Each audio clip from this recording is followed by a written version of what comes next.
Selamat pagi buat anak-anak kami semuanya di kelas 7, khususnya yang beragama Hindu. Semoga di pagi ini kita semua dalam keadaan sehat dan dalam lindungan Sang Yang Widi, Tuhan Yang Maha Esa. Atas suara nugerahnya kita dapat kembali bertemu dalam KBM online ini. Jadi seperti biasa, sebelum kita masuk ke materi, marilah kita berdoa terlebih dahulu agar diberikan ketenangan dalam melaksanakan KBM online kita. Dan juga ucapan terima kasih kepada Sang Yang Widi, Tuhan Yang Maha Esa telah memberikan kita kesehatan pada pagi hari ini. Doa dimulai. Om Bhurbhuvah Swaha Tatsaviturvarenyam Bhargo Devasya Dhimahi Dhiyo Yonah Prachodayat. Om Bhurbhuvah Swaha Tatsaviturvarenyam Bhargo Devasya Dhimahi Dhiyo Yonah Prachodayat. Om Bhurbhuvah Swaha Tatsaviturvarenyam Bhargo Devasya Dhimahi Dhiyo Yonah Prachodayat. Om Bhurbhuvah Swaha Tatsaviturvarenyam Bhargo Devasya Dhimahi Dhiyo Yonah Prachodayat. Doa selesai. Nah, sekarang coba kamu lihat buku paketmu di bab 3, yaitu dengan judul materi karma pala ya. Nah, jadi adapun tujuan pembelajaran kita hari ini adalah memahami arti karma pala dan bagian-bagian karma pala. Adapun pengertian dari karma pala yaitu adalah hukum sebab akibat yang diyakini oleh umat Hindu.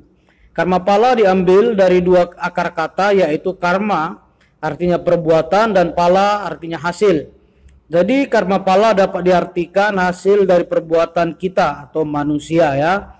Nah, jadi segala sesuatu yang kita lakukan itu akan mendapatkan hasilnya, sama seperti contohnya pada saat ini kamu sekarang sekolah dan nanti kamu akan mendapatkan hasil dari apa yang kamu dapatkan di sekolah pada masa ini, atau yang sering disebut dalam agama Hindu dalam istilah brahmacari, masa menuntut ilmu ya. Kenapa sama dengan masa menuntut ilmu? Jadi pada saat hari ini jika kamu tidak belajar dengan baik, maka hasil pun yang kamu terima dari pembelajaran kamu itu tidak akan baik. Tapi apabila kamu belajar dengan baik, maka kelak hasil yang kamu dapatkan itu akan baik pada dirimu. Begitu juga dengan hukum karma pala, apabila buruk yang kamu perbuat, maka buruk yang kamu terima, dan baik yang kamu buat, maka baiklah yang akan kamu terima.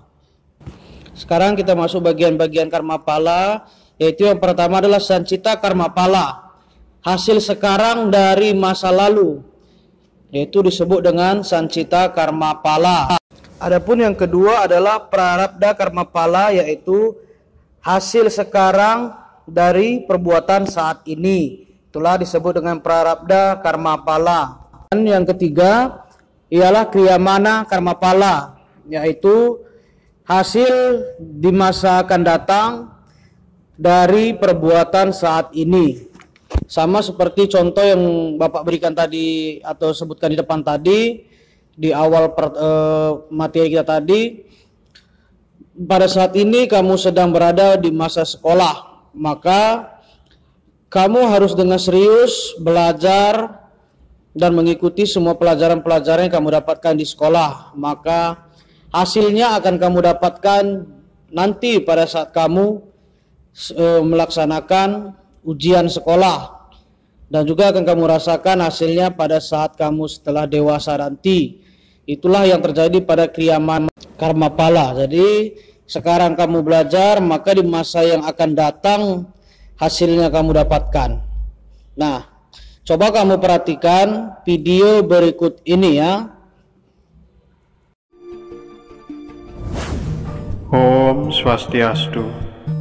Setiap perbuatan yang kita lakukan, baik secara sadar maupun tidak sadar, yang bersumber pada pikiran, ucapan dan tingkah laku akan memberikan pahala, karena tidak ada perbuatan yang luput dari pahala. Dalam agama Hindu, perbuatan baik disebut dengan subha karma, sedangkan perbuatan buruk disebut dengan asubha karma. Semua perbuatan yang meliputi subha karma dan asubha karma disebut dengan karma. Hal ini disebutkan dalam kitab Slokantara.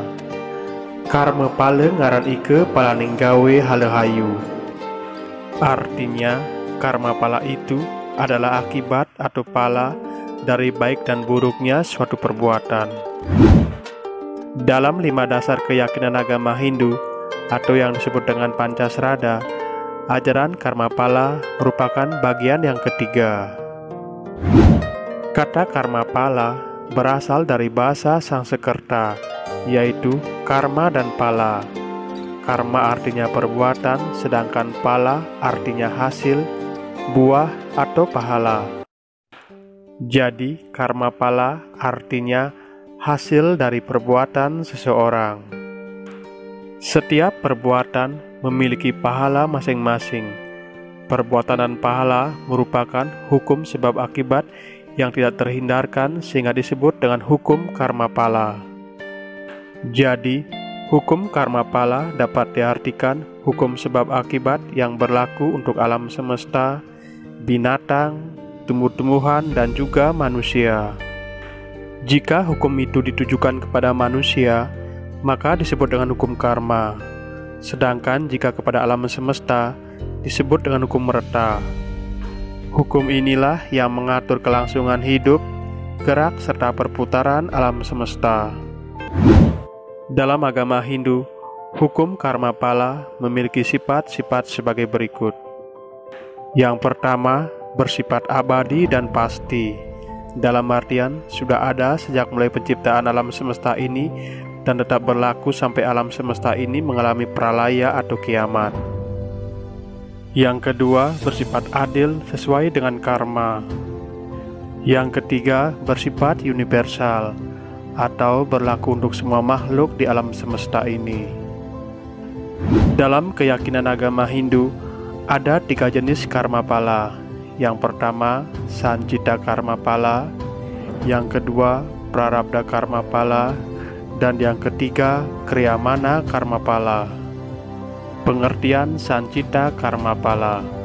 Sancita karma pala adalah hasil atau pahala perbuatan pada kehidupan terdahulu yang belum habis dinikmati, dan pahala tersebut merupakan benih yang menentukan kehidupan kita sekarang. Pengertian Prarabdha karma pala. Prarabdha karma pala adalah hasil atau pahala perbuatan pada kehidupan sekarang tanpa ada sisanya lagi. Dalam artian, kita dapat menikmati pahala perbuatan kita sekarang pada kehidupan saat ini. Pengertian Kriyamana karma pala. Kriyamana karma pala adalah hasil atau pahala perbuatan yang tidak sempat dinikmati pada waktu kehidupan sekarang, namun dinikmati pada waktu kehidupan yang akan datang.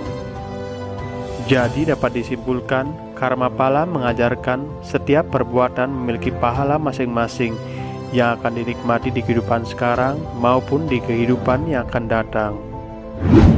Perbuatan dan pahala merupakan hukum sebab akibat yang tidak terhindarkan, sehingga disebut dengan hukum karma pala. Kita yang terlahir sebagai manusia hendaknya bisa menghindarkan diri dari perbuatan yang tidak baik, dan kita harus sadar bahwa penderitaan dapat diatasi dengan perbuatan baik. Demikianlah pembahasan tentang karma pala srada. Semoga bermanfaat dan menambah wawasan kita semua. Nah, demikianlah penjelasan daripada pengertian karma pala ya. Dan setelah pun kalian menyaksikan video tersebut, jelas dikatakan bahwa karma pala adalah hasil dari perbuatan kita atau hasil dari buah perbuatan kita, baik buruk perbuatan kita. Itulah yang disebut dengan karma pala tadi. Oke. Jadi dari video tersebut, coba kamu kerjakan soal berikut ini. Cukup 4 saja ya, pengetahuan apa yang dapat kamu ambil. Apakah perbedaan hukum reta dan karma pala? Berikan kesimpulan dari pelajaran karma pala dan tuliskan ringkasan dari materi karma pala. Cukup 4 saja. Nah, demikian pertemuan kita hari ini. Kita tutup dengan Paramasanti. Om Santi Santi Santi Om.